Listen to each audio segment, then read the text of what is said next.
이 아이템으로 어디에 투자를 받고 싶으세요? 국회에서 한번 1억 원 받아볼까요? 너무 작은데? 10억 해요. 1억이 뭐예요? 솔직히 말씀드리면 우리 아이들의 일자리보다 우리 거나 걱정해라. 우리가 지금 걱정해야 된다. 우리가.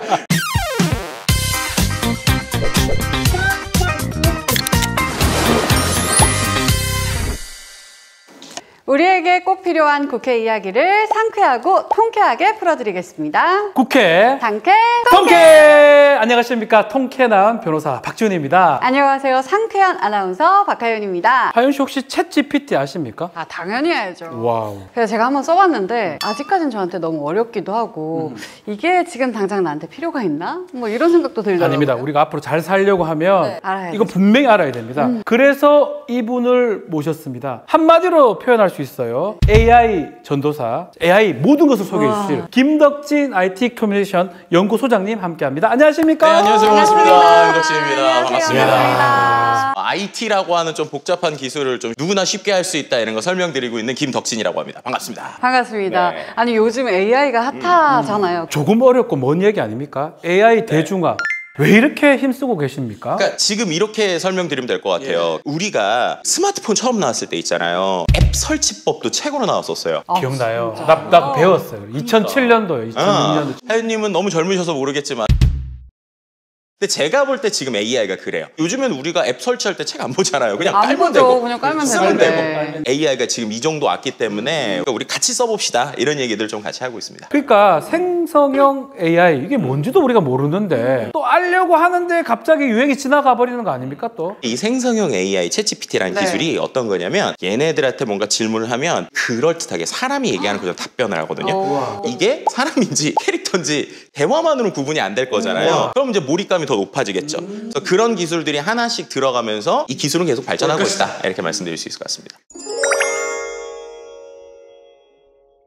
국회 입법조사처에서 직장 내 AI의 신뢰성 보장과 근로자 보호를 주제로 보고서를 냈다고 합니다. 여기에 보면 이런 구절이 있는데요. 직장 내 AI를 통한 혁신의 지속 가능성을 높이기 위해서는 기술적 진보와 직장 내 AI의 신뢰성 확보 조치가 조화를 이루어야 할 것이다. 근데 AI의 신뢰성을 확보해야 말이 한다. 너무 이게 어려워요. 무슨 얘기인지 사실 무슨 모르겠더라고요. 제가 이거를 좀 보여드리려고 AI한테 이걸 한번 물어볼게요. AI한테 직접 물어봐요 이거를? 어떻게 할 수 있냐면요. 뭐냐, 신뢰성이. 이게 이제 실제로 이게 말씀하셨던 이 이슈와 논점이라는 이 보고서예요. 보고서. 네. 그죠? 이 보고서를 그냥 AI한테 넣어가지고 아까처럼 야 이거 복잡한데 이거 어떤 내용인 것 같아? 라는 거를 물어볼 수가 있어요. 정말. 네, 한번 해볼게요. 네. 여기 이슈와 논점이라고 있는 이 파일을 클로드한테 넣고요. 제가 얘한테 자, 위 보고서에 한글로 해도 돼요? 내용 중에 직장 내 AI를 통한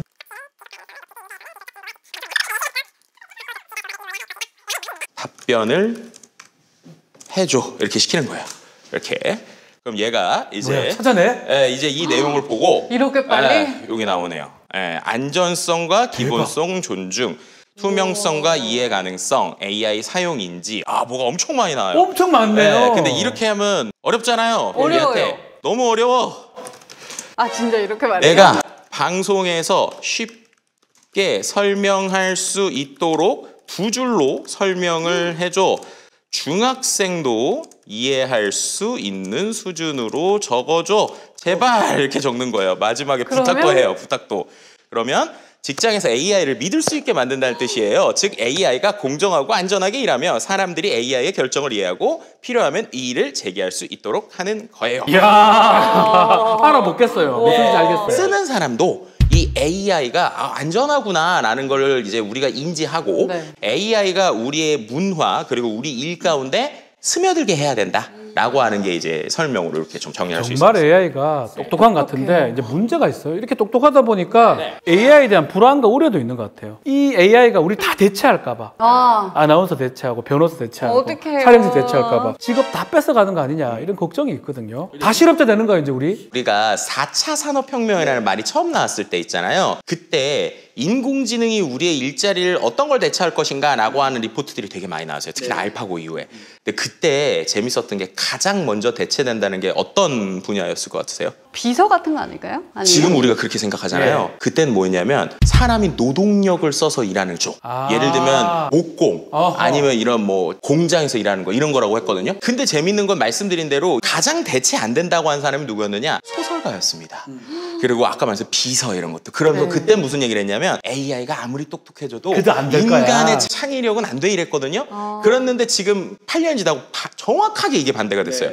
이 얘기를 왜 드리느냐? 우리가 미래를 예측한다는 거는요. 하루 이틀의 기술의 변화에 따라서 어떻게 되는지 전혀 모른다는 거예요. 없다. 그렇기 때문에 다음 세대를 생각하는 거는 결국 다음 세대에서 해결할 일이라고 전 보고요. 우리가 이제 이른바 모바일 네이티브라는 표현을 많이 썼잖아요. 지금의 대학생들. 키보드보다 터치가 익숙한 세대. 근데 지금 친구들은 이제 저는 챗봇 네이티브라고 생각해요. 그래서 이제 말로 챗봇을 하고 그걸 통해서 대화를 하고 창의력을 키울 수 있는 친구들이라면 그 안에서의 새로운 관점의 일자리를 생길 것이기 때문에 솔직히 말씀드리면 우리 아이들의 일자리보다 우리 거나 걱정해라. 우리가 지금 걱정해야 된다. 우리가. 그래서 우리가 이 기술을 가지고 어떻게 활용할 것인가 이게 되게 중요하다라는 얘기를 좀 드리는 게 좋을 것 같습니다. 보고서에 보니까 2019년도에 채택됐던 OECD 권고안 AI 원칙이 있더라고요. 이게 뭐냐면 신뢰할 수 있는 AI 이런 말이 나오는데 이건 무슨 말입니까? 딥러닝이라고 하는 이 알파고 때부터 우리가 알고 있는 컴퓨터의 학습 방식과 가장 크게 달라진 게 있어요. 예를 들면 내가 방송에 쓰이는 컴퓨터 프로그래밍을 만들겠다. 그럼 보통은 어떻게 했냐면 방송 전문가들을 컴퓨터 전문가가 만나서 계속 대화를 하고 이야기를 해요. 그래서 방송에서 익혀요. 그럼 야 이런 걸 만드는 일종의 공식을 만들어야겠다. 이러면 프로그래밍이 나왔거든요. 근데 딥러닝부터 어떻게 됐냐면 사람이 이렇게 다 배워서 할 수 있는 게 한계가 있으니까 그냥 관련된 데이터를 엄청 주는 거예요. 컴퓨터가 다 알아라. 그러니까 엄청 주고 그냥 네가 답을 내보라고 하는 건데 알파고도 얘한테 죽어라고 이 사람들이 만든 여러 가지의 기보들, 그러니까 만들었던 걸 다 주고 시켰더니 이거 어느 순간 되는 거예요. 자기가 공부해서. 근데 여기서 중요한 게 있습니다. 어떻게 되는 거냐를 이제 모르는 거예요. 그러니까 예전에는 이게 공식이 있었기 때문에 공식에 문제가 생겼다고 생각해 공식을 바꾸면 되잖아요. 근데 지금은 AI가 챗GPT가 이렇게 얘기도 하고 또 뭐 바둑도 두고 하는데 야 이거 어떻게 된 거야? 그러면은 자기도 모르겠다는 거예요. 마치 사람한테 너 말을 어떻게 해서 한 거야? 모르잖아요. 모르죠. 그렇게 되는 거예요. 그래서 이게 이제 이슈가 되는 거예요. 왜냐하면 이게 재밌는 뭐 컨텐츠를 즐기는 쪽이면 상관이 없는데 예를 들어 자율주행차라고 해보세요. 자율주행차가 사고가 날라고 그러는데 얘가 갑자기 왼쪽으로 꺾었어요. 안타깝지만 거기에 있던 사람이 사망을 했어요. 근데 오른쪽으로 꺾어도 누군가가 사망을 했을 상황이에요. 그런데 얘가 왜 그 상태에서 오른쪽으로 안 꺾고 왼쪽으로 꺾었을까? 이런 것들을 지금 이 AI한테 원리를 설명해 보면 설명이 안 돼요. 안 되겠죠. 그래서 이런 것들을 하게 하는 쪽이 이른바 이제 설명 가능한 AI라는 이 연구들이 계속 나오고 있고 지금 얘기하는 바로 이러한 신뢰할 수 있는 AI라고 하는 그 목록들이 그런 거라고 보시면 돼요. 만약에 사고가 났다. 사고가 나면 누가 책임질 건데? 라고 하는 이런 것들에 대해서 책임 소재가 분명해야 된다. 이런 얘기들을 좀 하고 있는 게 말씀하신 신뢰할 수 있는 AI가 필요하다라는 어떤 기저에 있는 내용이라고 볼 수 있을 것 같습니다. 저는 생성형 AI라는 게 어떻게 생성한다? 정확하게 어떻게 이해를 해야 됩니까? 인공지능이 어떻게 생성을 합니까? 우리가 보통 인공지능이라고 하면 결국엔 인간을 흉내내는 거잖아요. 인공지능과 관련돼서 되게 많이 듣는 키워드 중에 하나가 알고리즘이라는 키워드일 거예요. 그렇죠? 유튜브에서 영상을 추천해 주는 거 이게 AI가 하는 일이란 말이에요. 그래서 내 영상과 연관된 걸 추천해 주기도 하고 인스타에서 내가 뭔가를 봤다 그러면 그런 것만 비슷하게 다 나오기도 하는 결국 이런 추천을 해주는 걸 잘한단 말이에요. 그런데 이제 여기서 질문 하나 드려볼게요. 그 추천을 받는 영상 혹은 컨텐츠 이건 원래 누가 만들었죠? 인간이 만드는 거죠. 인간이 만든 컨텐츠나 제품을 AI가 추천해주거나 구분해주고 있었던 거예요. 근데 이제 생성형 AI는 이게 반대입니다. 무슨 말이냐? AI가 뭔가를 만들어요. 만들어요, 직접? AI가 글을 쓰기도 하고 AI가 그림을 그리기도 하고 그림, AI가 영상을 만들기도 하는 말이에요. 그럼 이렇게 AI가 만든 영상이나 컨텐츠가 정답인 결과물일까요? 정답이 아닌 결과물일까요? 그건 알 수 없죠. 알 수 정답 없죠. 아닐 수도 있죠. 정답일 수도 있고 아닐 수도 있어요. 왜 그럴까요? 그게 정답인지 아닌지 누가 결정해서 그래요? 사람. 우리가. 그렇죠. 그게 차이입니다. 생성형 AI는 정답을 만드는 애가 아니라 그럴듯한 답을 만드는 애예요. 근데 그 그럴듯한 답이 진짜 우리 회사에서 쓸모가 있는 건지 아니면 이게 진짜 영상 컨텐츠 산업에서 괜찮은 건지 아니면 비즈니스에서 쓸만한 건지는 결국에는 그거를 컨트롤하는 인간이 결정한다는 거예요. 저는 이렇게 표현하는 게 얘는 똑똑한 인턴 사원이다. 그래서 얘를 잘 쓰되 결국 인턴 사원이 사고를 쳤는데 그걸 확인을 못하면 책임은 내가 우리가 져야 내가 됩니다. 그죠? 우리가 져야 네, 됩니다. 그런 관점으로 보시면 아주 쓸 일이 많다고 말씀드립니다. 그러면 이게 AI를 업무에 활용하는 거잖아요. 단점은 뭐가 있습니까? 장점은 초안을 잘 만든다. 초안을 잘 만든다. 단점은 초안만 잘 만든다. 초안만 잘 만든다는 건 얘가 한 번 딱 한 게 맞는지 틀린지가 섞여 있을 수 있다는 거예요. 그래서 이른바 할루시네이션, 우리가 이제 환각 현상이라고 표현하는데 제 표현으로는 헛소리라고 표현을 하거든요. 헛소리를 잘해요. 헛소리를. 소리를 잘해요. 네. 자, 그러면 우리가 생성형 AI 얘기를 하고 있는데 네. 기술이 어디까지 왔을까요? 어디까지 알아보고 오셨을까요? 우리가 지금 얘기 들어보면 뭐 네. 그림도 그리고 네. 영화도 만들고 뭐 영상도 만들고 그 정도인가 어떻게? 자, 한번 해보겠습니다. 네. 자, 우리가 여기서 한번 뭘 하나 만들어 보자고요. 네. 우와, 회사를 하나 만들어 볼까요? 회사요? 왜냐면 제가 보니까 우리 하연님이 네. 여러 가지 바쁘신데 네. 어떻게 보면 아나운서든 아니면 이런 에이전시나 아니면 AI랑 뭔가 하는 창업이 있다 이런 게 있으면 재밌겠죠. 너무 재밌을 것 같아요. 네. 그래서 한번 이제 하윤님이 대표가 돼서 네. 이제 AI랑 같이 한번 사업을 만들어 보도록 하겠습니다. 우와, 너무 좋아요. 자, 한번 제가 시켜볼게요. 네. 자, 지금부터 자 얘한테 일단 시켜볼게요. 지금부터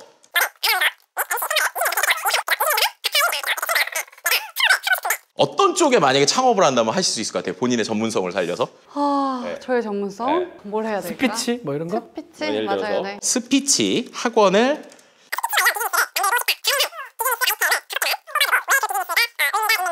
일단 이렇게 한번 시켜볼게요. 보죠. 자, 궁금해요. 이렇게 한번 시켜볼게요. 자, 이렇게. 이 답을 한다. 자, 안녕하세요. 저는 아나운서 박하윤입니다. 20년 동안을 해서 자 스피치 코칭 및 트레이닝 센터. 자, 이렇게 일단 그럴싸해요. 뽑았습니다. 자, 만약에 너무 이 빠르게. 네, 그죠. 쭈룩 나오죠. 네. 이 5개 중에 네. 실제로 하신다면 네. 어떤 거를 제일 하고 싶으세요? 저는 5번이요. 스피치 5번. 관련 도서. 도서 및 그렇죠. 콘텐츠 여기 제작. 보면은 이런 식으로 투자를 받으셔야 되잖아요. 투자 받으려면 투자 제안서라도 써야 되죠. 맞아요. 얘한테 이제 써달라고 하는 거예요. 와, 대박이다. 보세요. 네. 자, 5번 아이템이 좋은 것 같아. 내가 오. 이 아이템으로 어디에 투자를 받고 싶으세요? 어느 회사나 아니면 어느 부서나 어느 기관이나 뭐 이런 거. 국회에서 한번 받아볼까요? 국회에서 그죠? 좋아요. 투자를 받고 싶어. 얼마 정도 받으셨으면 좋겠어요? 꽤 많이 받았으면 좋겠는데. 구체적인 숫자였으면 좋습니다. 일단 그래도 한 1억 원 받아볼까요? 너무 작은데 그러니까 컨텐츠를 해야 돼. 적어도 10억. 10억 해요. 10억은 이러게 뭐예요. 투자를 받고 싶어.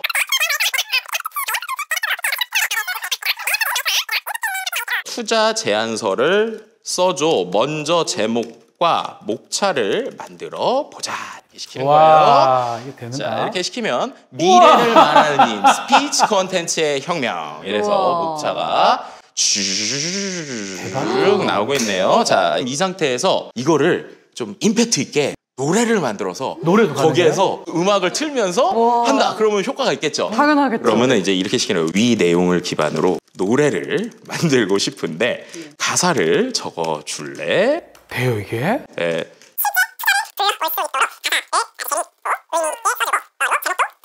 이렇게 시켜볼게요. 대박이다. 말의 힘으로 세상을 바꿔. 좋네요, 제목. 와, 1등. 그죠. 당신의 투자가 필요해. 막 이렇게, 그죠. 자, 이렇게 멋있게 만들었죠. 네. 자, 그럼 이제 이걸 어떻게 노래가 하느냐? 가능해요, 이게? 음악 만드는 툴이 있습니다. 또 여기다가. 자, 음악 만드는 툴에다가 가사를 직접 넣는 거예요, 얘한테. 예를 들어서 얘한테 이렇게 해가지고 일단 제목은 이렇게 말의 힘으로 세상을 바꿔. 그 다음에 내용을 아까 여기서부터 쭉 긁어서 이렇게 해서 여기다 붙이고 노래 노래가 스타일은 AI한테 그냥 알아서 만들어 보라고 노래가 돼요, 할게요. 이게? 누르면 됩니다. 어머나. 누르면 2분 안에 노래가 나와요. 2분. 노래가 나와? 대충 이제 만들어지는 것 같은데 한번. 들어볼까요? 네. 우와. 진짜 신기하다. 상상을 초월하네요. 그래서 제가 말씀드린 게 써보면 안다. 그러니까요. 제가 기획안을 썼다면 며칠이 걸렸을 텐데. 반성문 같은 거 네. 그런 것도 써줘요? 그럼요. 얘한테 심할서 써다가 이게 참 그런 건데 하나만 써주세요, 심할서. 해보죠. 예를 들면 제가 한번 해볼게요. 내가 생방송 아나운서인데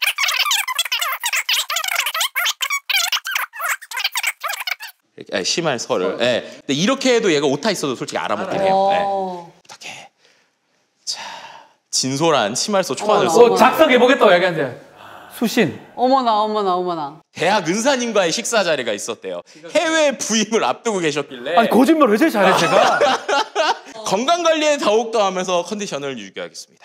너그러운 처분 부탁드립니다. 대박이다, 쟤. 너무 신기하다. 근데 지금 하시는 거 보니까 굉장히 친절하게 네. 질문을 하시던데 이렇게 친절하게 하면 더 답변이 대충 하면 잘 안 나오는 돼요? 건가요? 일단은 이거를 이른바 이제 우리가 기술적으로 표현할 때 프롬프트 엔지니어링이라고 표현을 해요. 프롬프트를 잘 쓰는 인간이 AI 잘 쓴다라는 건데요. AI든 사람이든 누군가한테 일을 시키려면 잘 지시를 해야 돼요. 지시를 잘해야 된다. 그쵸. 코로나 때 비대면으로 일을 했을 때 우리가 메신저로 일을 시키잖아요. 일을 시킬 때 우리가 대화는 계속 붙어 있으니까 맥락을 알지만 온라인에서 모르잖아요. 그렇기 때문에 구체적이고 아주 자세히 시켜줘야 됩니다.